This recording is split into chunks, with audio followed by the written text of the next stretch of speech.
આજરોજ વડોદરા શહેરના નવા પોલીસ કમિશનર તરીકે નરસિંહા કોમરે વિધિવત રીતે ચાર્જ સંભાળ્યો। આગામી તહેવારો તથા ચૂંટણીને ધ્યાનમાં રાખીને શહેરમાં કાયદો અને વ્યવસ્થા મજબૂત બનાવશે તેમ તેમણે જણાવ્યું હતું। વડોદરા શહેર પોલીસ કમિશનર તરીકે આજરોજ નવા પોલીસ કમિશનર નરસિંહા કોમરે ચાર્જ સંભાળ્યો હતો। શહેર પોલીસ ભવન ખાતે આવી પહોંચતા તેમનું પોલીસ બેન્ડ સાથે પોલીસ અધિકારીઓ દ્વારા સ્વાગત કરવામાં આવ્યું હતું। પત્રકારો સાથેની વાતચીતમાં તેમણે જણાવ્યું હતું કે મધ્ય ગુજરાતમાં વડોદરા એ મુખ્ય શહેર છે, સંસ્કારી નગરી છે અને આજે ત્યાં મારી નિયુક્તિ રાજ્ય સરકાર દ્વારા કરવામાં આવી છે, જેની મને ખુશી છે। આગામી લોકસભાની ચૂંટણી નજીકમાં છે ત્યારે તમામ પ્રકારની સુરક્ષા વ્યવસ્થા સાથે આગામી લોકસભાની ચૂંટણી સુચારુ રૂપે સંપન્ન થાય તે માટે વડોદરા પોલીસ કટિબદ્ધ રહેશે। સાથે જ વડોદરા પોલીસના વિવિધ વિભાગો જેમાં સાયબર ક્રાઇમ સહિત અન્ય વિભાગોમાં આધુનિક સુવિધાઓ સાથે કાયદો અને વ્યવસ્થા થકી ગુનાખોરી પર અંકુશ રાખવા માટે વડોદરા પોલીસ તૈયાર હશે। વધુમાં જણાવ્યું હતું કે રામનવમીના તહેવારે નીકળનારી શોભાયાત્રા શાંતિપૂર્ણ રીતે સંપન્ન થાય તે માટે વડોદરા શહેર પોલીસ દ્વારા તૈયારીઓ અંગેની બેઠક કરી સમીક્ષા કરવામાં આવશે તથા સંવેદનશીલ તથા અતિ સંવેદનશીલ વિસ્તારોમાં પોલીસ ઉપરાંત જરૂરી ફોર્સને તૈનાત કરાશે। ગૃહ વિભાગ ગુજરાત સરકાર દ્વારા પોલીસ કમિશનર વડોદરા સિટી તરીકે મારું નિયુક્તિ થયું છે અને આજે આપણે પદભાર સંભાળેલા છે।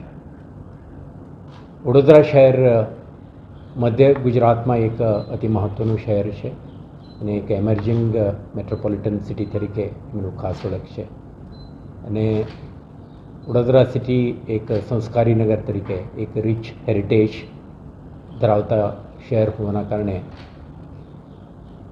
રાજ્યના એડમિનિસ્ટ્રેટિવ સિસ્ટમમાં ગુજરાત માટે વડોદરા સિટી એક મહત્ત્વનું શહેર છે। તો પોલીસિંગ પર્સપેક્ટિવથી પણ એક ચેલેન્જિંગ સિટી છે કેમ કે વડોદરા મુંબઈ દિલ્હી ઇકોનોમિક કોરિડોર ઉપર આવે છે અને industrial business commerce and trade સાથે સાથે સર્વિસ ઇન્ડસ્ટ્રીઓ પણ અહીંયા થ્રાઇવ કરે છે। એટલે ઇન ટર્મ્સ ઓફ જે ટ્રેડિશનલ ક્રાઇમ રિસન્ટ ટાઈમમાં ફાઇનાન્શિયલ ક્રાઇમ સાયબર ક્રાઇમ વગેરે દૃષ્ટિથી પણ આપણે મહત્ત્વનું છે। આ પોલીસિંગ ચેલેન્જીસ સામે કરવા માટે વડોદરા શહેર પોલીસ એકમ એક સક્ષમ એકમ છે અને આ એકમનું લીડરશિપ સંભાળવાની મને એક તક મળ્યું છે। આપણે આવતા દિવસોમાં બેસિક પોલીસિંગ અને જે emphasis on property offences body offences અને જે ટ્રેડિશનલ ક્રાઇમ સાથે સાથે આપણે જે વિશેષ તરીકે થતી ફાઇનાન્શિયલ ક્રાઇમ અને સાયબર ક્રાઇમના નિયંત્રણ માટે પણ આપણો ફોકસ રહેશે। આજની ઇમિડિયેટ કોન્ટેક્સ્ટમાં લોકસભા ઇલેક્શન 2024 ઓલરેડી પ્રોસેસમાં છે।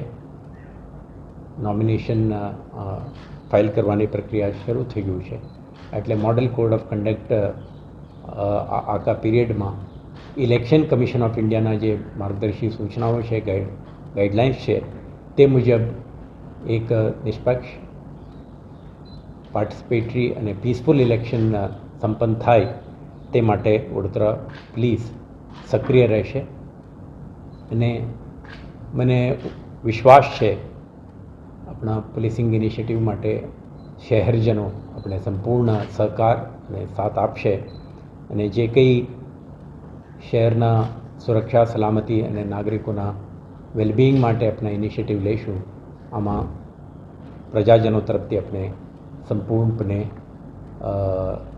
સપોર્ટ મળશે એવો વિશ્વાસ મને છે। Thank you.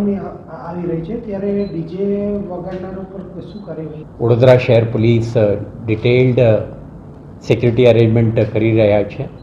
ઓલરેડી આના પૂર્વ તૈયારીના રૂપે કેટલાક તૈયારીઓ થઈ ચૂક્યા છે અને આજે આપણે ચાર્જ લીધા પછી સિક્યુરિટી અરેન્જમેન્ટની સમીક્ષા પણ થશે। આયોજકો અને અન્ય તમામ સ્ટેક હોલ્ડર ડિપાર્ટમેન્ટ્સ અને જે પર્ટિક્યુલર શોભાયાત્રાની જે સંવેદનશીલતા અને મહત્ત્વને ધ્યાને રાખીને જે કંઈ સુરક્ષા વ્યવસ્થા ગોઠવવાનું રહે ઇન્ક્લુડિંગ આપણે તમે જે વિષયનો ઉલ્લેખ કરો છો આ બધા વિષયોને ધ્યાને રાખીને શાંતિપૂર્ણ રીતે સંપન્ન થાય તે માટે તમામ પ્રયાસો. કાયદો અને વ્યવસ્થાની જાળવણી શહેર પોલીસની જવાબદારી છે.